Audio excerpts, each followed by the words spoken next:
see if the newspaper had come, and there in his front yard was a dead donkey. Just lying there. That got your attention, didn't it? A dead donkey. So he picked up the phone and he called the Department of Sanitation. No, sir, we can't help you with that. I'm very sorry. So then he called the health department. No, sir, that's not in our department. We can't do that. Well, he let his fingers do the walking down all the government agencies, and nobody would take responsibility to get that dead donkey out of the pastor's yard. So in desperation, he called the mayor. And the mayor listened to him. And then the mayor, he got a little bit snarky. And he answered the man and he said, "Why are you bothering me with your problem? You are the clergyman. It's your job to bury the dead." And the pastor at that point lost his cool. And he got a little bit snarky. And he said, "Well, I can do that. I just thought I would notify the next of kin." Now, you know, we can relate. We can relate to his feelings of frustration. You ever called Comcast or AT&T? Yeah, okay, there we go, right there. So we see that Christ gives us the peace of clear conscience, and Christ gives us the peace of forgiven sins, both the sins we've committed and the sins that other folks have committed against us. And the third peace that Christ gives to us is the peace of quiet acceptance. There's a hymn we sing that says, "Help us accept each other as Christ accepted us."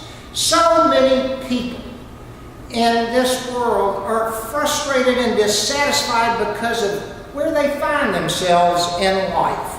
They think to themselves, if I only had this, or if I had that, then I'd be happy. And they ignore the obvious truth that happiness doesn't come from what we can hold in our hands. Happiness doesn't come from the inner regions of our billfold. Happiness comes from within us. Why does it come from within us? Because that's where we find God. God gives us happiness. Back in the 80s, there was a great tennis star. His name was Boris Becker. And he was at the very top of tennis.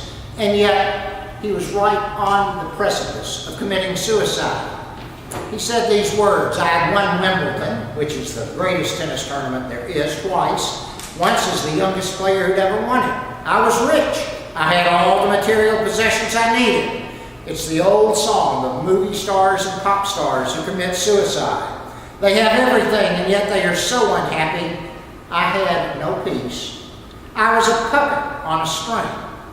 Well, we know that Boris Becker's not the only one to feel that sense of emptiness.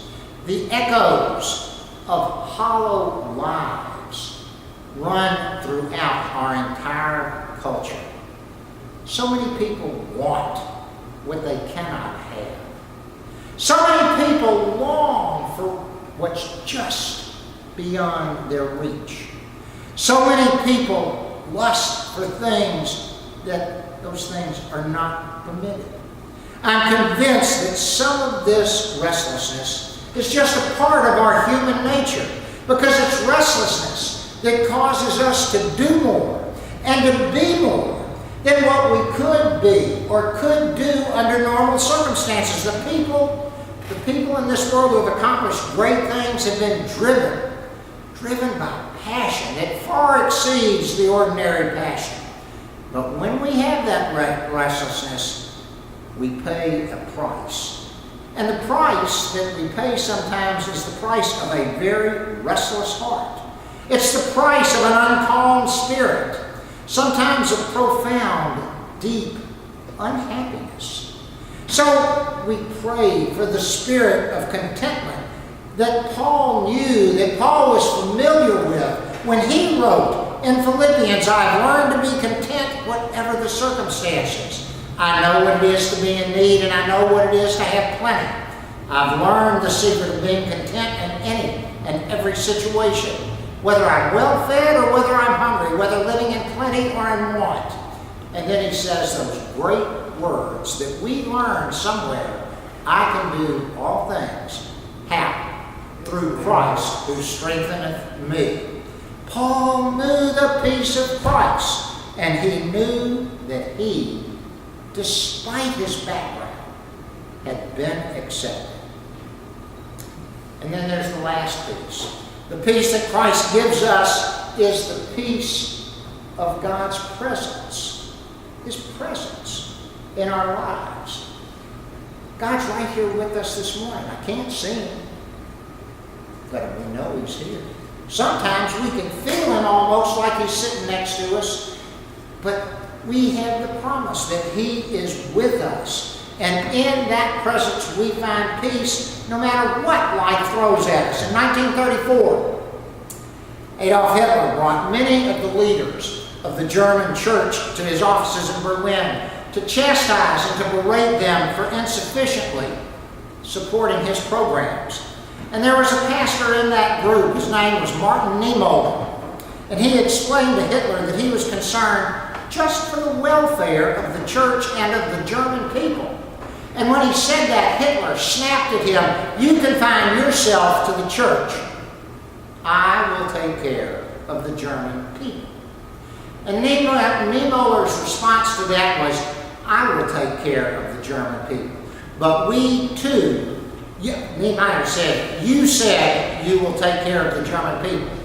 But," Niemöller said, "we too as Christians and clergy have a responsibility toward the people, the German people."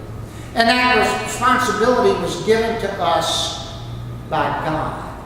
And neither you nor anyone in this world has the power to take it from us. Long story short, that night, Niemöller's rectory was ransacked. 3 weeks later, it was blown up. Niemöller spent the entire war in a concentration camp. And then they had a trial for him. On the morning of the trial, a green uniformed guard escorted this pastor from his prison cell and through a series of underground passages toward the courtroom. And Niemöller was overcome with anxiety. He was overcome with terror and with loneliness. And his thoughts were, what's going to become of me? What's going to become of my family? What's going to become of my church? What tortures await me and them? What's going to happen? And the guard's face was stone cold. And he looked dead forward. And as they walked through that labyrinth of passages, they started to climb just an old stone flight of stairs. And all of a sudden, Niemöller heard a quiet voice. And at first he didn't know where it came from, because that voice was as soft as a sigh.